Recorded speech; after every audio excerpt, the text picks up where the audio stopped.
nag-iba talaga, nag-iba.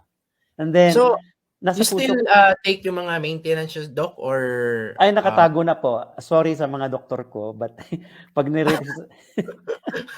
kasi nagpa-blood chem ako, nag-blood chem ako like since February, third time na ngayon, and then my kidney function was, I mean, it used to be like around 60 lang. So pag 60 na kasi ang kidney function mo, yung GFR yan, ang tawag din is glomerular filtration rate. Yun ang magdidictate, magsasabi kung how good your kidney is in terms of its function. And it was like as low as 60. Pero nung nag-barley ako after 3 months, it was 97. Wow. So Galing. that classified as excellent na yan. So saan ko pa ba yan, ano pa bang pinagkautangan ko ng loob ko, di barley naman talaga. Wala naman akong ibang iniinom na. Until now, nakatago na lahat yung gamot ko. Kahit metformin ko, sa lahat po, wala akong iniinom na. But barley every day. Yeah.